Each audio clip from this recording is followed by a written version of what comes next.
Hey famous warrior, welcome back to our channel.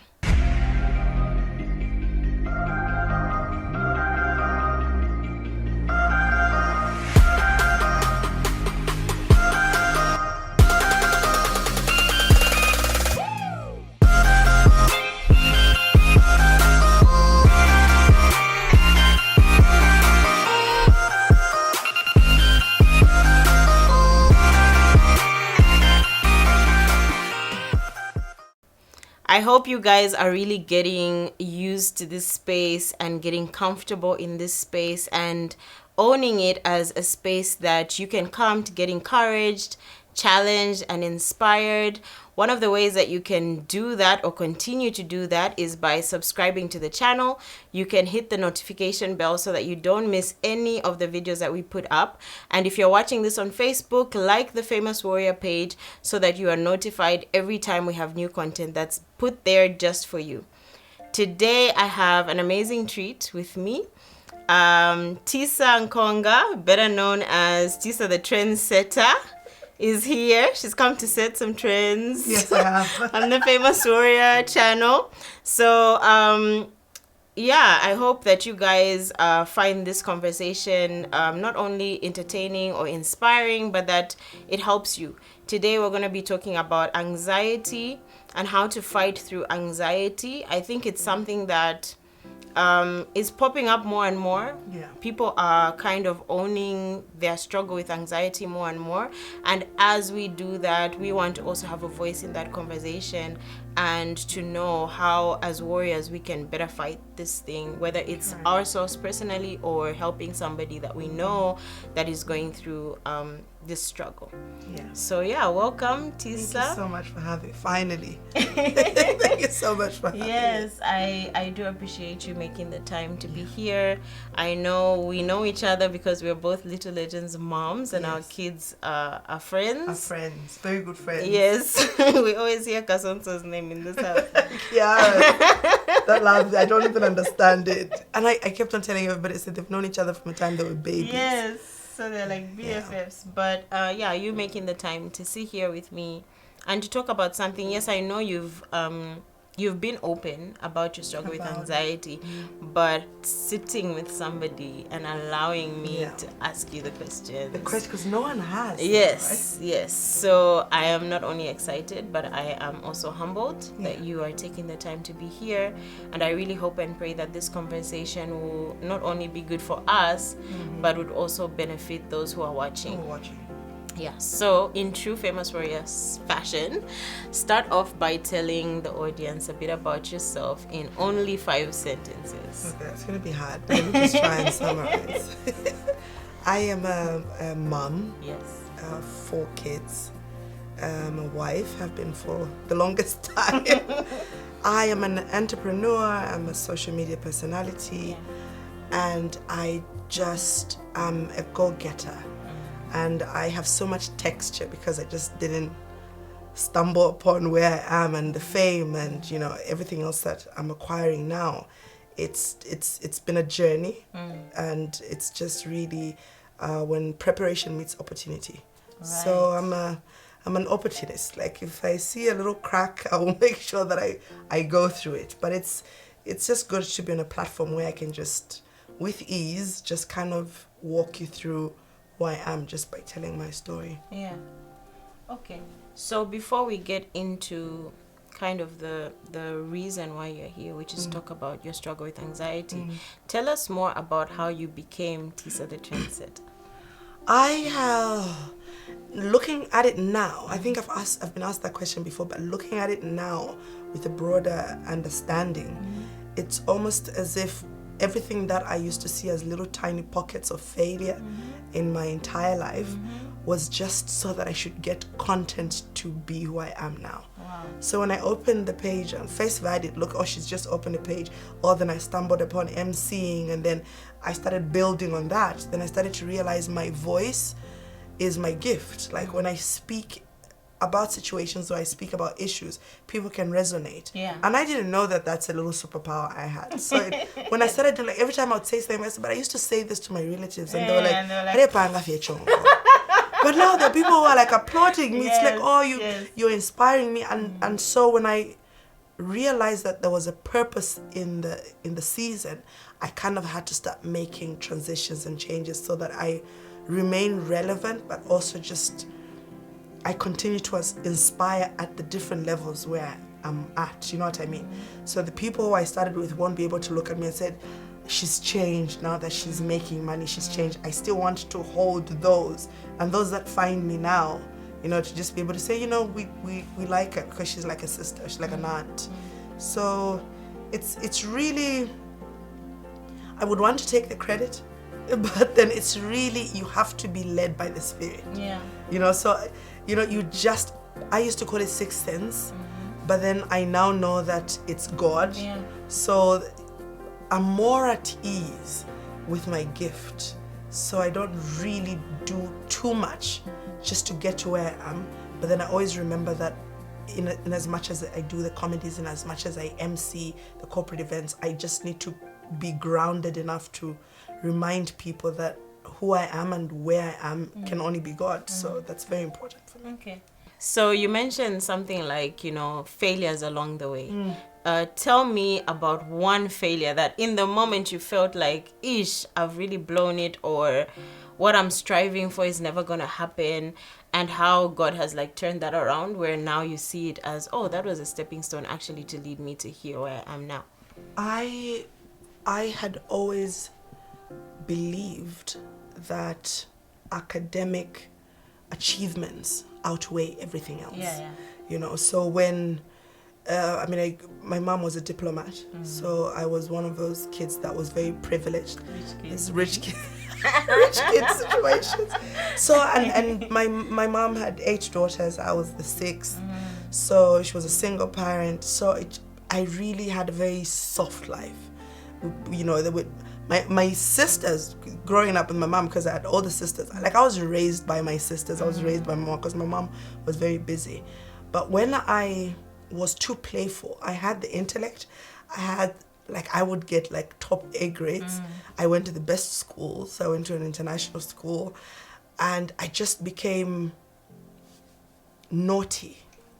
You know, I'm not even joking. I was, name it, you know, the black sheep of the family, which is such a useless word, but that was me.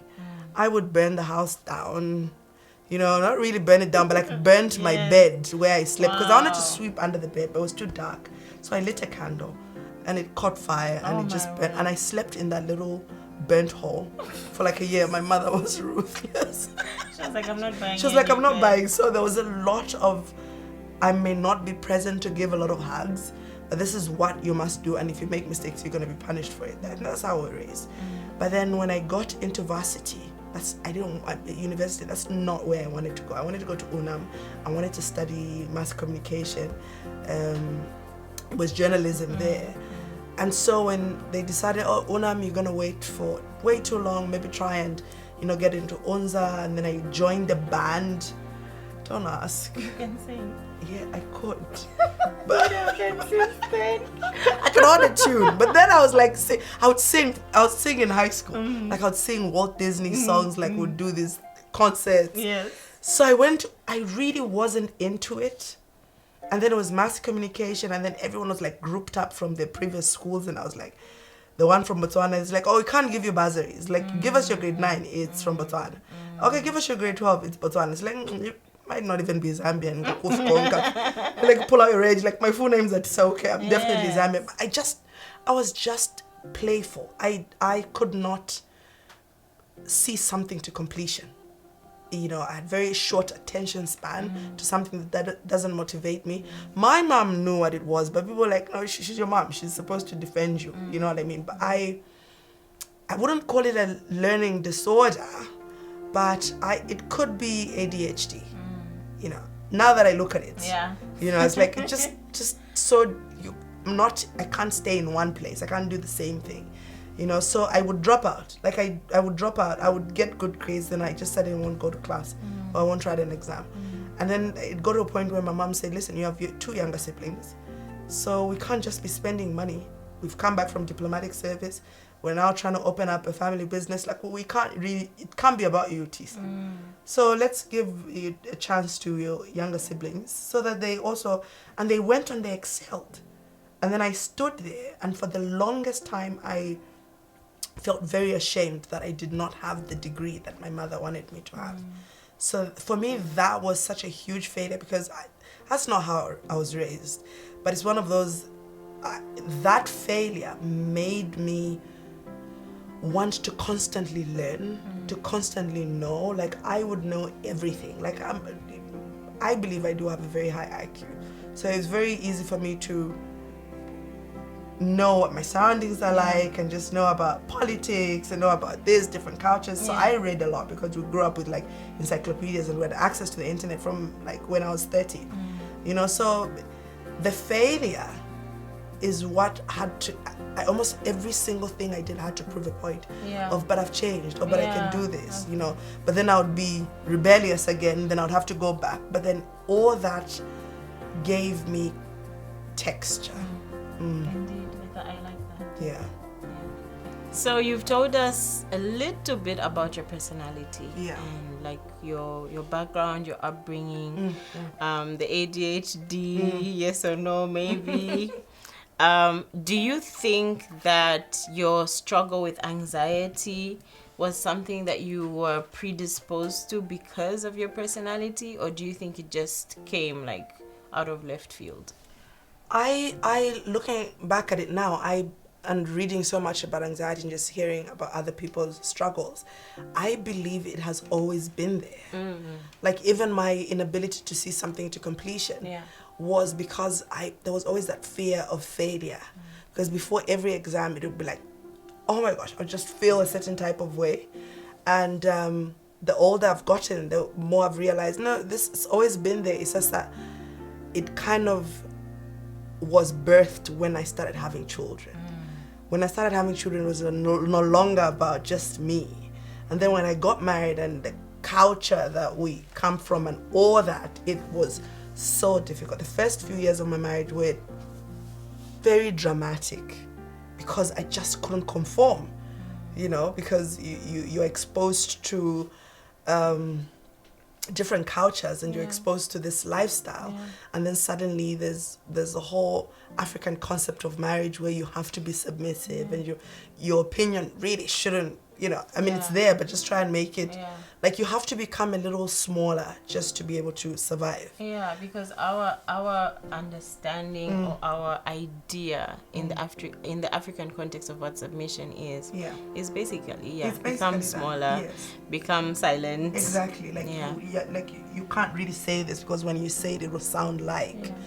But I remember having a conversation, which is what me and my husband do a lot from the beginning, is we have conversation. Even through the arguments, there has to be some structure to speak. It may not be for the faint-hearted, but we've just had conversations, and I told him, I said, you were raised in a home where there was a dad and a mom. I was raised by a single woman. So I wasn't raised to be a wife. I was raised to be... I didn't even see what that looked like. I didn't even know. So everything I did was right, because my mom gave us the methodology. She told us this is what worked, and it worked. So why are you attacking me for doing this? Because this is what's going to eventually... He didn't get it. He was stubborn as well. So it was very difficult, but through the conversations, we started to realize that we're saying the same thing. We're complaining about the same thing. And yet what we want as an outcome is to raise our children with both parents in their homes. That has always been very important. That divorce would be thrown around because, you know, when you're young, it's easy to throw it around, but we just already knew that we need to raise the children, you know, together, because he lost his parents. So he became an orphan quite early on. But African culture doesn't have an orphan, because you know, but he was raised by such loving parents, and then they were no longer there. I had my mom, my dad is still alive, but they're not together. So it had a lot of communication that needed to happen, which still happens now, but we look back at it, and it's lessons that we can share now, you know. So from the onset, I knew that I struggled.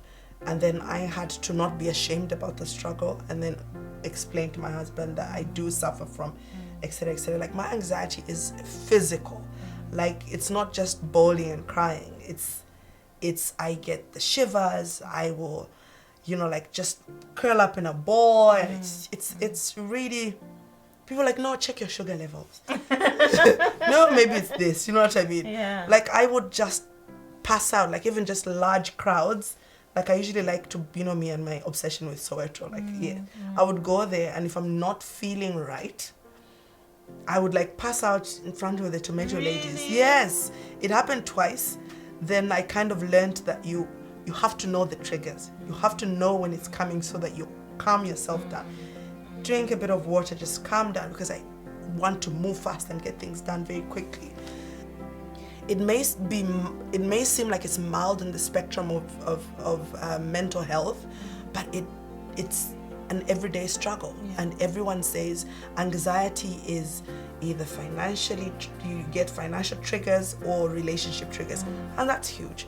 But even just the fears of failure can trigger you. Like so many things trigger me. It's even just someone else, because I'm an empath, so hearing someone else's story could be a trigger. Like when I controlled it on social media. I spoke about anxiety, but it really it was never captured on camera, because you kind of create a setting like what we've done now. So why did you decide to publicly share your struggles with anxiety? We had lost somebody who I knew to breast cancer.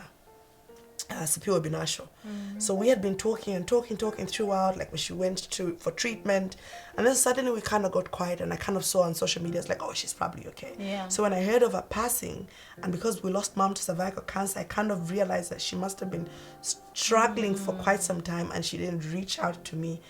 And I said, okay, I'm okay with it. And then we're talking with my husband on a live stream, like we were talking about something so random, and then it happened in full view of everyone, and I couldn't turn off the live stream because I knew that people were gonna start calling me, are you okay, what's happened? So I let it run, but I was so vulnerable. Like I felt like I was just way too exposed. But then looking back at it now, I said, oh God, he just wants to say, let me put you there because I know you're ready to tell the world the truth. And he let it happen. I control my surroundings very well. So to get a trigger and to get an intense panic attack like that, it really threw me off, because I didn't know which direction it was going to go to. But you will be amazed that strangers will be very receptive to your struggles more than family. I know. So I'm getting goosebumps just saying it. Like the amount of phone calls that I got, and people just coming in my DMs and saying, I go through that. And also people who know about anxiety kind of knew how to approach me. I didn't want to be on the phone because I have phone anxiety, but there were people that would just send a prayer, send a verse, just check in and say hi. And there were people that were so scared, because this is Tisa the Trendsetter. She's like strong, she's bold, and she speaks her mind out. Like, if she could break like that, then she's human. So it really changed the trajectory of where I was going with my content from that day. So it's been learning lessons. So it's like a weave. It's all woven into one bigger picture, which only God knows. How do you think your faith in God has helped you navigate your anxiety? I'm a very alert spiritual woman. I'm very alert to even the smallest things. And it's also with the background, because I was raised Jehovah's Witness. We grew up with a book of Bible stories. My grandmother was Jehovah's Witness. My mother was more logic than Jehovah's Witness, because she believed church pulled her from being successful. So she had more logic than, okay, she's like, what are we doing? Kids have to be fed. Money has to be made. So there wasn't a lot of that, but my grandmother kind of kept it together. But she never stopped us from going to church and being, finding our own spiritual journey. I've met God before in the craziest places. Like I've seen the face of God in poor people. I've seen the face of God in drug addicts. I've seen the face of God in prostitutes, in people who are sinners just like me. Yeah. It's just that they sin different. Yeah. But I would see the face of God in a lady across my house who found I'd passed out when I was pregnant, and she gave me her umlembwe, her okra, which she cooked in pots that I would look down upon, but I needed to be fed. Yeah. But then the anxiety now came back full swing when I found my Christianity, and there was breaking altars, there was all that. And it's like the devil kind of wanted to shift my attention to what my purpose was. Yeah. You know, you'll continue being a failure, but you find your God. That's fantastic, but you continue worrying about where your next meal is going to come from, because remember, you failed, you don't have a degree, your sisters now are working in these NGOs, and every time you have a child, you're like, oh, who's going to help me? And the school wasn't doing so because mom was so sick. So when we lost mom, then it was like, okay, so what's going to happen now? And that was your primary source of income? Yes, it was the primary source of income. But then because we were raised not to sell property, we never sold the school. We don't even sell a spoon. If it's my older sister, she still wears like clothes that she got from 90. So we were not raised to sell property, because to this day you hear my mother's voice saying, you work for your own. Build your own and sell it. You can't sell my things.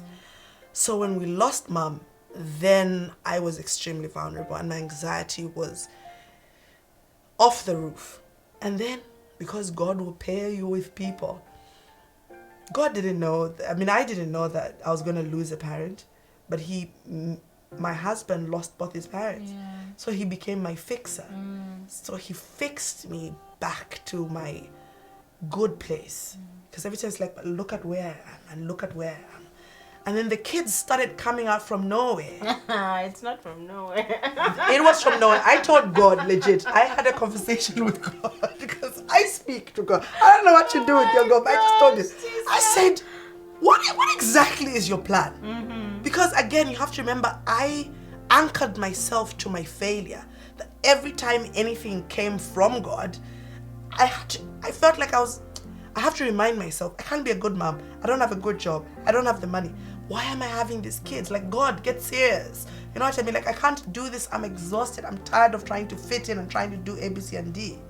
You know, and then my husband was struggling because we worked at the school together. We had to we kept my kids. I had to teach my kids for 5 months in my home because the school had closed down. But then, you know, God made me a teacher and not a broadcast presenter, because he knew that there will come a time where I'll need to use my skill to survive with my children. So the drive came from so many places for me. And so I taught my kids for 5 months. I couldn't even afford the school nearby home. Wow. My husband started having pins and needles, and I started thinking maybe something's going to be wrong with him. So it was like everything was playing around. And then with the youngest, Kasonzo, who is, you know, Kiara's best friend, when he came, my sister couldn't even speak to me, because Dumisani was just like 7 months when I got pregnant. I felt down. I said, really, an educated woman. What kind of a woman are you? I feel like my IQ, I'm telling you. I said, how? Tisa, 2 under 1. It's like, no, you can't be serious. And then he came. And when that boy came, he brought so much light in my home. He came in November, that little boy that you're seeing, that Bemba man I gave birth to. He came in November. By the time we're getting to March, I'd opened Tisa The Trendsetter page. Wow. And I started getting gigs from all sorts of places. And I started making my money. I started making my mark. I started telling stories about when I was not doing well. Place. And what made me famous is I started telling the stories of my failures. And people wanted to hear such things. Yeah. People wanted to see somebody making videos, and, you know, their pots are not the good pots, and the chairs. I remember somebody was telling me, your chairs don't look good. Try and, you know, I said, This is what I have. This is what I have and this is where I am. And obviously people say, but man, you never quit in that. Like whatever happened, you know what I mean? But yeah, I was creating my home, I was creating my space, but my children were the gift. They were the gift. And when they came, my life has never been the same. yeah. You've talked a lot about your upbringing, your mom, your early years in marriage, then having kids, and all those being milestones, good milestones in life, but seemingly big triggers. Yes, for the anxiety. Huge triggers. So before we kind of dig deeper into that, I want to hear from you, in your own words, what is anxiety? Anxiety is when your brain has a headache. Explain a bit more. Because mental health, because it doesn't have physical, it doesn't manifest in the physical. Yeah. You don't get a temperature, you don't get it. It almost seems like it's a mood swing. But how your mind operates can be faulty. You know, I don't know if, I'm sure that's why there's medication for it. There should be an imbalance somewhere. But because we can't touch it, we can't feel it. People, and we can't see it. People who have it fail to communicate that they're feeling a certain type of way. And then when you think of getting medication, you're thinking of Chinama, you know, and you're thinking, who is available there to support me? But anxiety is just fear of the unknown. It's being able to realize I cannot control now. And feeling that how I feel today, I could feel this way for the rest of my life. And that fear will keep you closed in. Yeah. It will take people to different places. From stealing, from alcohol abuse, from promiscuity, from it's different things, from just being angry all the time. Because that used to be me. I already have this voice. You know, it's not a very feminine voice. It's not soft. It's not. So already, you know, when I get angry, I'll just get angry. And for me, it's also my mind plays games. I see things. I will envision a whole funeral. My husband gets behind the wheel and I will envision a whole accident. And so I'll tell him, don't go. And he said, but we can't live life like that, Tisa. But then the triggers change. And then I always have to tell myself, I said, okay, if this is going to be my way of life, then I need to ask God to guide me on which space I should be in. Like, let's remove the finances. I will have money. I will still be anxious. I'll be anxious of what if it all finishes. It's the craziest way to live. I don't know if it makes sense to you. No, it does make sense. I think it seems to me from what you're saying, and also from what I've heard about anxiety, that it stems from the root of wanting to be in control. Yes. And I'm also a bit of a control freak, but I've never suffered from anxiety to the degree that you're talking about. But it kind of seems like in every area, if I cannot have direct control over the situation, then I will be anxious because I don't know what the outcome will be. So now, with that in mind, how has being Tisa the Trendsetter helped or hurt with this whole struggle with anxiety? Because now you're on a platform. Now you have people who can say whatever, however they want by just commenting on your page. Now you're booking these big gigs where you're being exposed to large crowds, and I don't know if crowds also give you anxiety, but you're on this platform now where it's like you are not in control of what people may say or how they'll perceive you or how they'll receive you. And how has that either helped you or hindered you? Tisa the Trendsetter is an alter ego. It's my safe space.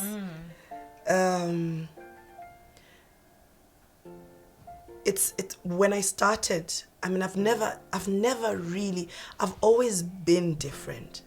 I grew up among a lot of women and I just always stood out again for doing the crazy things.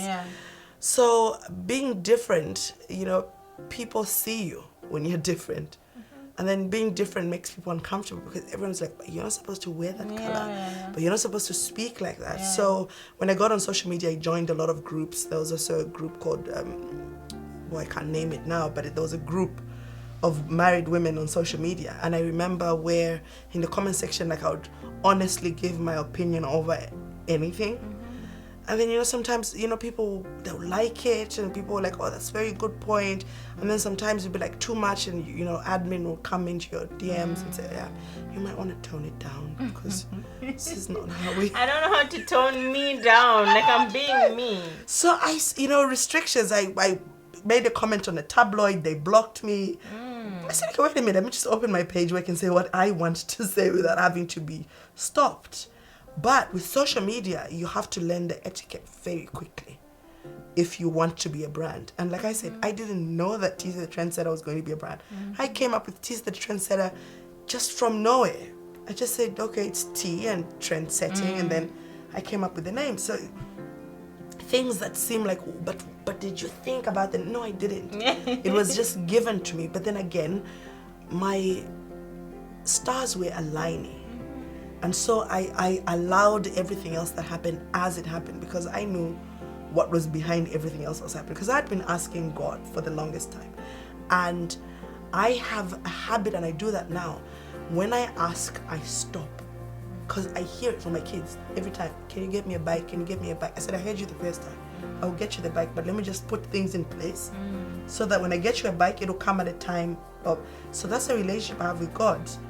I will ask, and then I will stop. But I'm now clever. I praise him for giving me the bike. So Before it comes. Before it comes. I'm like singing praises. So it's taught me a lot of gratitude. So I've gathered, again, it's mysterious, but I've gathered people that just tend to behave differently on my platform. Because I'll see the same people comment like hideous things on other people's platforms, but when they come to mine, it's kind of like it's Tisa, you know what I mean? But then I told myself, I said, let me be the voice that at least can give lessons. So you find that the videos, from a hint of comedy, because how I got through my struggles and my failures, I had to laugh at myself half the time. So that's what I do. When I have the oopsies, I just laugh about them. That's where the comedy part of it, that's the only way I would have survived, is to laugh at myself. So it has a hint of humor, but then there's always a message there. But then as you become a brand, you become more controlled. But I'm clever. My contracts are very well, written out. I've got my PR team. But I don't want to remove the Tisa, because she's always gonna be there. Like even if I'm setting trends, I still want to remain grounded. And I do it for my kids, because I'm like, this is cyber footprints that I'm leaving here. So I can't do the rubbish in front of cameras. The kids are gonna be like, oh, wait a minute, your mom did A, B, C, and D. So there's a lot of responsibility, and there's been a lot of growth as a brand that has taken place. But I feel like my followers still want to see me cooking on the brazier. They still want to see me and my husband arguing about something. So I'm bringing that back more, because even when the corporate entities want that. They don't want anything that's too polished and anything that's too proper. So I'm very lucky, because everything I feel is not perfect is what people want to buy. But has that responsibility, that's one of the words you use, when you're in that space, you have this responsibility to your followers, this responsibility to your brand, this responsibility to your children. How has that affected your anxiety? That's a tough one. Anxiety isn't something that I can turn on and off. So everything I do in front of the cameras or outside the cameras, I live with it. It is a condition that I cannot, it doesn't change. It's seen more in certain spaces than it, you know what I mean? So everything that I document, you'll not see the anxious Tisa. But sometimes when I do live streams, you can kind of feel all that. my space, like my OCD, and how I remember when I walked into your house, I said, your house has my color. Like instantly I pick on energies. Now imagine walking into 250 people, and because you're an empath, you can pick every energy. It is draining. So it would drain me, and the kids as well. So I have a lot of me time. That was going to be my next question. So how do you do when you're drained? When I'm drained, what do you do to recharge yourself? I speak to God so much in my space. I listen to a lot of gospel music. I'm glad you've asked it, because now my brain is moving 1,000 directions. It's not easy, because even in my good days as a trendsetter, even when I'm the best mom, I will still get back to a place where I feel sad. You know, I sit and I've achieved all this, and it's like the woman who did all this is not here to see me, and it's a struggle. Yeah, it's a struggle.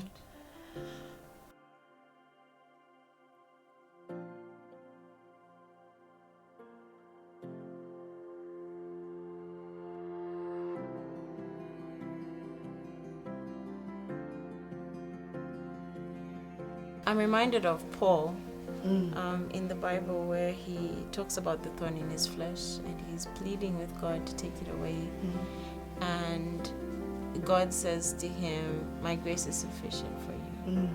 And that piece of scripture is coming to my mind as you are talking, because it seems like this struggle is that thorn in your flesh, which you can pray it away, but it's kind of like God is saying, I'm not going to take it away completely, but my grace is sufficient for you. And as you've walked, this path of, okay, first of all, maybe you didn't understand what was happening to you, to now you know what it is. Now you're talking about, okay, triggers. Now I have to know what triggers me, and then I also have to know how to kind of recharge myself, and all those things that you're putting in place to kind of safeguard your mental health in this space. What are some practical things that you can say that probably will help somebody out there, that have helped you to do this dance with this thing? Yes, like how it just works. It's most importantly, it is okay to not be okay. So the healing shouldn't make you have unrealistic expectations. Like, no, but the person who advised saying after such a period I should be able to feel better, but the priest prayed for me and I should be able to feel better. But I've read scriptures that I should be able to feel better. You just need to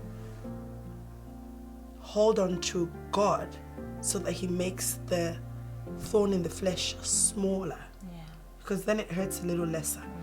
You know it's there, you know it lingers, and the devil will use certain conditions to make you feel, yes, there's your God, but then here you are still bawling out. But then it is okay to not be okay.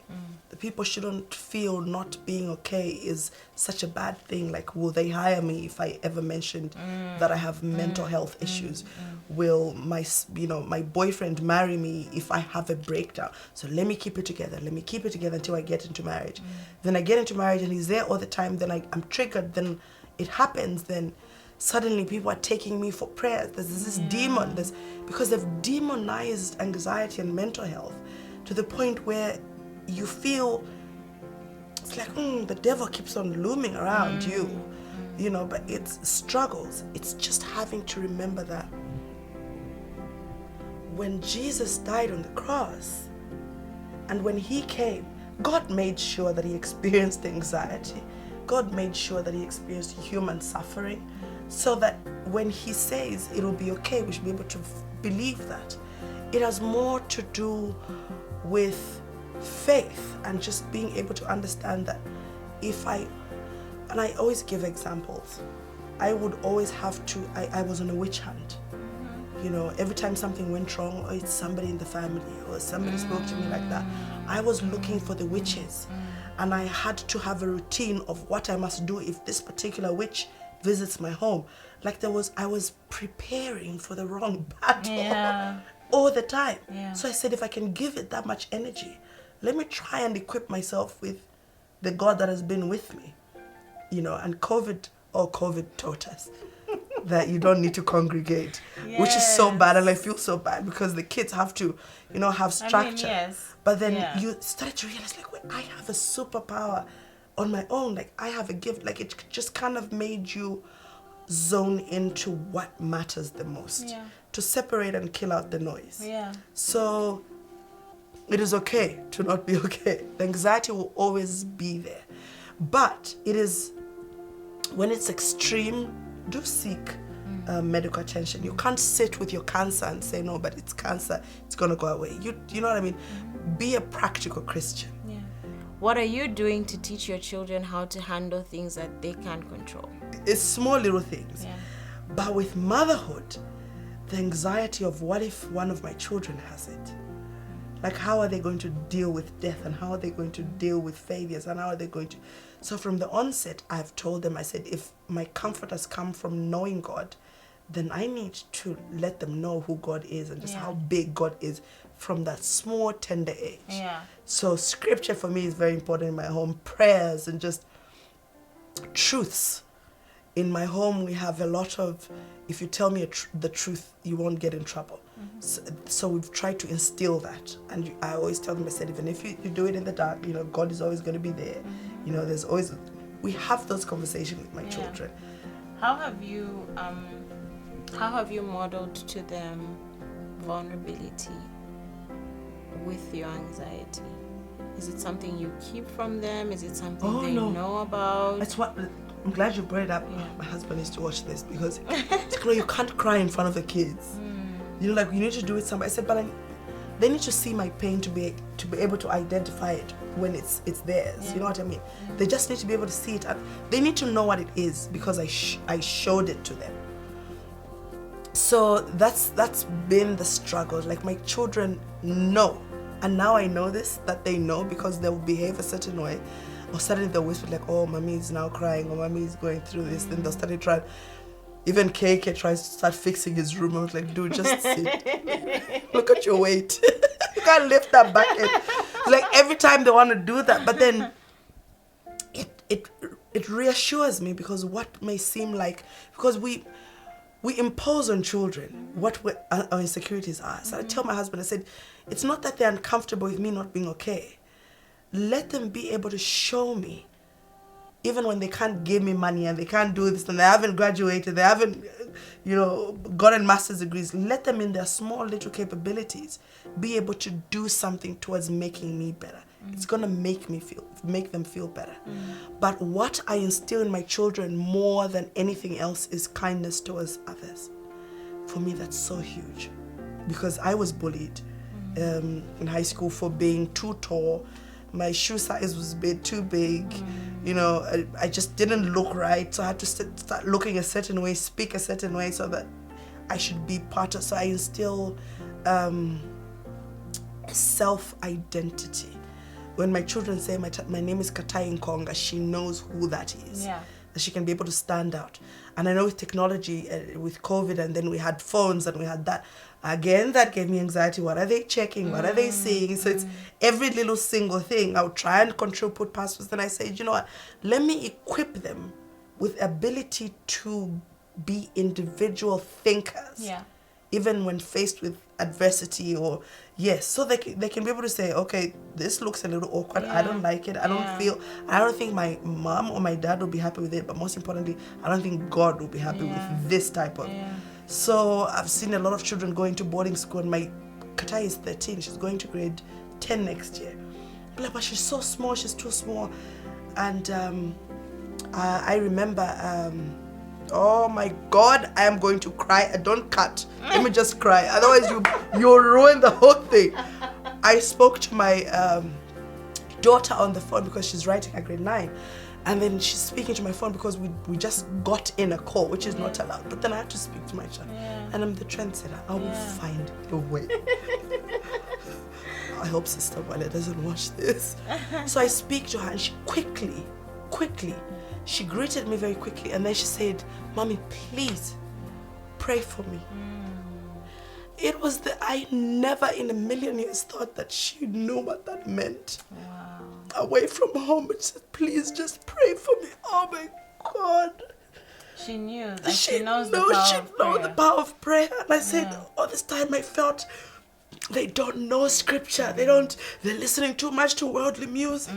But for her to be in that space and be afraid and say, but my mother prays. So just remember to pray for me. She cut the light. And I remember in the night, because my husband is so macho, he's so used. So I told him the same thing, and he was crying. And then now we had like a whole funeral. It was a crying fest. I said, oh my gosh. But such moments as a mom, it's validation that I'm on the right path, and I constantly have to be tapped on the shoulders. Like, Tisa, you're doing okay. And then I meet people, and then I meet you guys and the school and different bonds. Like I said, strangers have been kinder to me, you know, and I owe people the truth. Yeah. What kind of conversations have you had to have with your husband for him to understand what you're dealing with and to offer the support that you need as you navigate doing life with anxiety? He jokes about it, and like I said, relationships never triggered me with my anxiety. Like, I always had structured relationships, fortunately, and when I met my husband, so it was never an issue. But my love for money should not put me away from God, because I want to make, and now that I know that I have the skills and the ability to do that, so what he does to support me and my anxiety is support my dream. So that's what he does, 100%. People like, you MC and you go to different towns, or the show that I just did, like, you did that, like, how does your husband let you? I said, in your homes, like, who are you married to? Do you tell them? Yes, I'm married to my friend, and he will support that. And even when I have my attacks, he even knows. Even my helpers know in the house, oh, this is what you must do, this is what you must do. Kind of walk us through that process. What happens to you? What are some things that they have to be aware of when you're having an anxiety attack? A lot of self-isolation. Yeah. A lot of self-isolation. I tend to be a little more OCD, and I know we throw around OCD too much, but I tend to be very particular about things around a certain space. But what I've now learned, and my husband has been saying this over and over, I don't need to be everywhere all the time. So there's some things that I would decline to do. There's some events I would decline to go to. And sometimes I will go to these events just so that I see and then make an informed decision. Because, you know, seeing is believing. And I was like, okay, I now know that this is definitely not for me. Yeah. But when I have an anxiety attack, prior to the attack, I like seclusion. I like to be alone. I'm very withdrawn, even from my kids. I'm very, you know, so you find that if he's in the living room, he'll send the kids to just be fussy about things, just to get me out of that zone. Or you'll come and you crack jokes. He cracks the funny. He's funny, way funnier than I am. He's hilarious. He kills me every time. So he's like, everyone just wants to be around. Michael Doyce will come and gossip about somebody at home. So they've kind of known, yes, going into her little little bubble, let's try and dig her out. Okay. And so what I do, I just play my gospel music. I play very loud gospel music. I will start to paint. I will just start to do stuff. But when it's triggered, I'm usually one of those in the family that has to be the last to know. Which isn't right, because that's a huge trigger. Like, give me a build-up that this has happened, because I like to fix. And I like to fix. Even events, I think that's why people find me to be one of the best MCs or matrons. Because events, they'll pay you, then the bride is sitting there, very little movement, then something goes wrong. Then I get into fix mode. It makes me feel worthy. So I fix a lot. Okay, so as we wrap up, once again, I just want to say thank you. Thank you for your vulnerability. I always say vulnerability is a superpower, and you've talked about superpowers, but vulnerability, I think, is one of your superpowers. Because that's so nice to hear. when you're open and you share with people, it's not that you owe them that. Yeah. you are making the choice to do Yeah. that. You are making the choice to share your stories with people in hopes that they will empower other people, help other people, or Correct. make someone laugh that's having a bad day. Yeah. So I just want to applaud you for doing that consistently. And even as God continues to open doors for you, I pray that you don't lose that side of yourself. Like you're saying, you know, keep the vulnerable parts of yourself. Thank you for sitting on this couch Thank you for having me on me. this couch. for shedding tears with me. For my And I know, imagine- right? Like, I appreciate that. Oh, But you're I appreciate it more because I know that someone out there is going to pick one or two things from this conversation that yeah. hopefully will send them on a trajectory that Yeah. they will get help. Thanks again for taking the time to be here. Thank you for Famous having me. warriors out there, I really hope that this has encouraged you, inspired you. At the very least, it has informed you about something that maybe you didn't think about before, you didn't know about before. And like Tisa has said, if you are not the one going through anxiety or struggle with anxiety, you may know somebody who does. And rather than trying to fix them, just be a support to them. So I hope this conversation has given you some tools that you can use, whether it's for yourself or for somebody that you love. And as you continue to do life, remember that your chance to fight is a privilege and you are worth the fight.